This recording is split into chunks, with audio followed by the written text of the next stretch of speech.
The most surprising thing about the recent World Cup season was not that millions of Europeans and Asians came to the United States.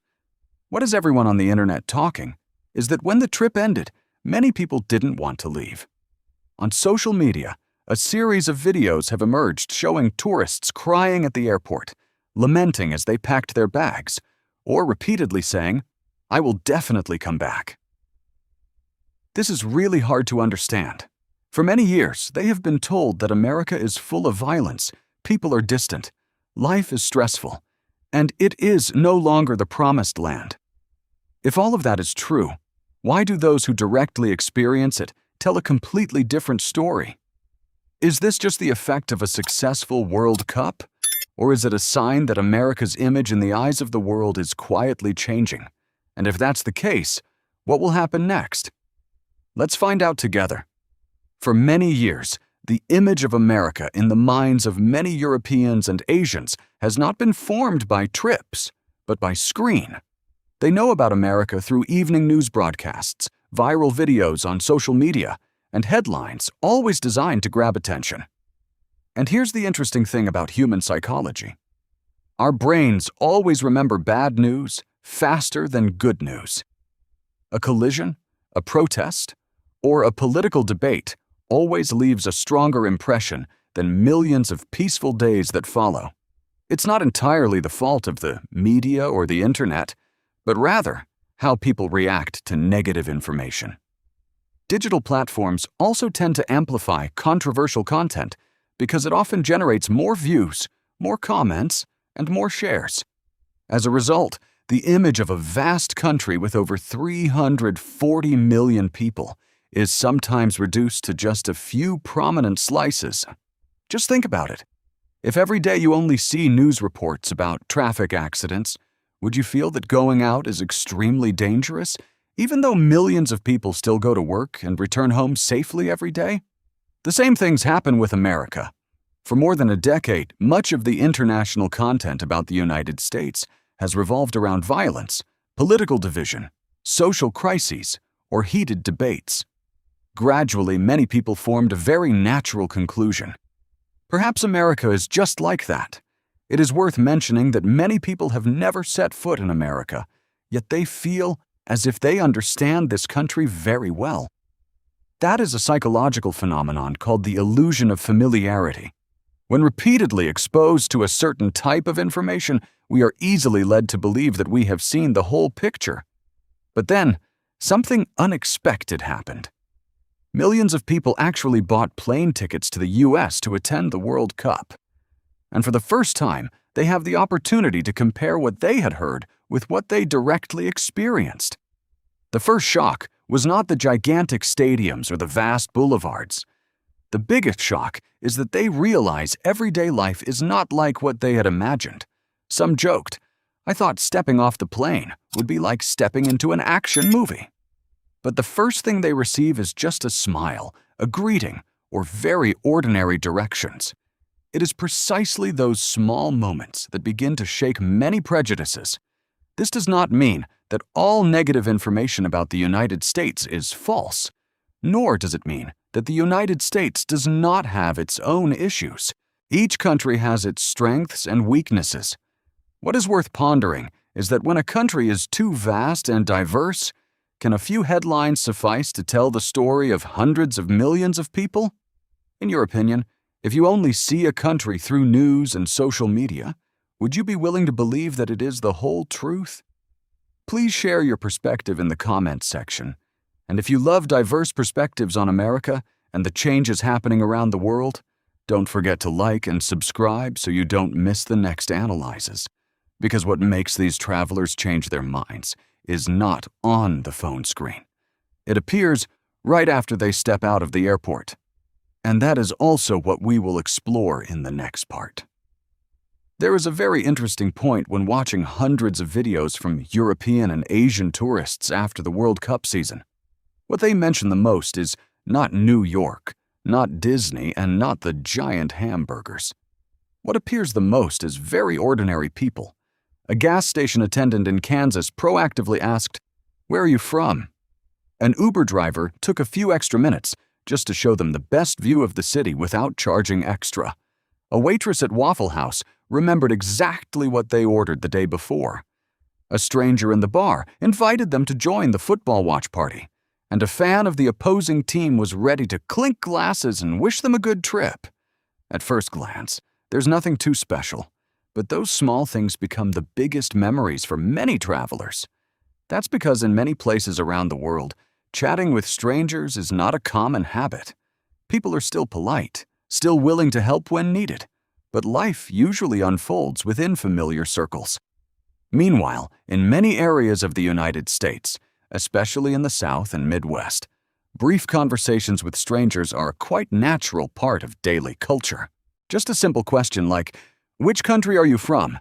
or "Which team are you cheering for?" Sometimes enough to start a conversation that lasts for hours. It may seem trivial, but from a psychological perspective, people often remember the feeling of being welcomed longer than any building or tourist attraction.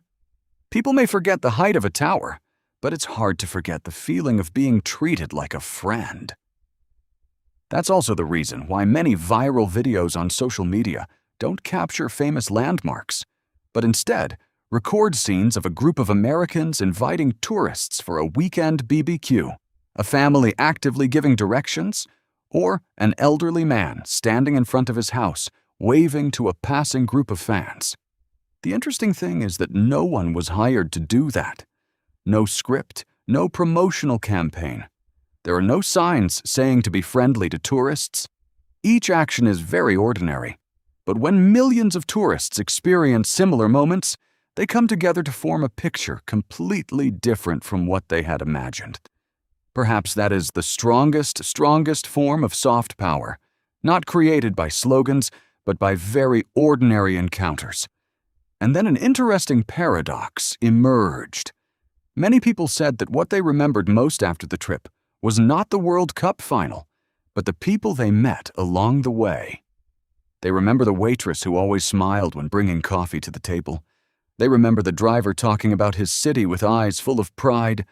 They remember the stranger who invited them to try the local dish just because he wanted them to have a memorable experience. And if a country were evaluated not by news reports, but by the ordinary people living there, would the result be different? Please share your thoughts in the comments section. And if you find stories like this offering a different perspective on America, please like and subscribe, because the next part will explain why many travelers say what they miss the most is not the famous cities or iconic tourist spots. Because after overcoming the shock of the people, they faced an even bigger surprise. That thing not only delighted them for a few days, but also made many people say that life in America seemed much more open than they had ever imagined. After a few days in the US, many tourists began to notice something interesting. What they remember most are not the famous landmarks featured in travel guides, not the Statue of Liberty, nor the Walk of Fame, nor Times Square. Instead, they continuously film videos in supermarkets. It sounds unbelievable, but Walmart, Target, Costco, Buc-ee's, or even a roadside convenience store appear frequently in the vlogs of international tourists. At first, many Americans laughed when they saw tourists excitedly filming every cereal shelf, every condiment aisle, and every candy row. But if you look more closely, you'll realize they are not filming the food. They are capturing a feeling. That feeling can be summed up in one word: abundance. A wall with dozens of types of cereals, dozens of types of coffee creamers, dozens of types of sauces, or countless flavors of snack cakes does not simply amaze visitors because of the quantity. What they feel is, we have the right to choose. This is a very interesting difference in consumer psychology. People don't just like to own an item. They enjoy the feeling of having many options to choose from, even if they ultimately buy just one item. Therefore, what makes many tourists exclaim, "I don't want to leave America," sometimes starts from a very mundane experience, pushing a cart in the supermarket and spending 10 minutes just to choose a type of sauce. What's even more noteworthy is that this feeling doesn't just appear in stores. It is present every place. Wider roads, larger parking lots, bigger cups of water, and larger portions. A British tourist once humorously said that the quesadilla in America was as big as his head. Another person laughed when they saw a box of donuts sold in packs of 13 instead of 5 like back home. Those stories sound very funny, but behind the humor is a very real feeling. In America, everything seems to be designed to create a sense of abundance. That doesn't mean everything is better or suitable for everyone. But for those experiencing it for the first time, that difference creates a very strong impression of scale and choice. And perhaps this is the most interesting point. For decades, people have often said that America sells the American dream, the dream of success, wealth, and opportunity. But the viral videos after the World Cup tell a different story. What makes tourists remember is not because they suddenly became richer after 2 weeks, nor because their lives changed immediately. What makes them nostalgic is the feeling that every day there is a new choice, a new dish, a new place to explore, or a new path to take. In other words, America doesn't just sell a distant dream. It sells the feeling that life always has many possibilities ahead. And sometimes it is that very feeling that makes it harder for people to leave than any famous landmark. If you have also traveled to a place, and what you remember most is not the scenic spots, but the very ordinary things, please share your story in the comments. Who knows? Your experience might open up an interesting perspective for others. But don't jump to the conclusion that it all comes from food, supermarkets, or convenience, because when closely examining hundreds of travelers' comments, one phrase appears more than any other. They made me feel welcome. And that is what truly keeps them coming back. There is a phrase that appears repeatedly in hundreds of videos from tourists after leaving the United States. What is noteworthy is that they do not say, "America is perfect." They also don't say everything in America is better. Instead, the most frequently mentioned phrase was, "They made me feel welcome." Just a few words different, but the meaning is completely different. No one loves a country just because of its tall buildings or wide roads. What makes people feel attached to a place is always the sense of being welcomed there. And sometimes that feeling starts with a smile, a nod, or a very simple phrase. "Welcome to this place. I always read and look forward to hearing different perspectives from the community." If you enjoy videos analyzing economics, society, culture, and stories that are changing America and the world, don't forget to like, subscribe to the channel, and turn on the notification bell so you don't miss the next videos. This video is created for the purpose of analysis and commentary based on publicly shared experiences along with information from reliable sources at the time of production. The content does not aim to assert that every experience in the US or any other country is the same, nor does it represent the entire reality of a country or a community. Each person may have different experiences and perspectives depending on the circumstances, time, and place. Thank you for watching until the end. See you in the next videos.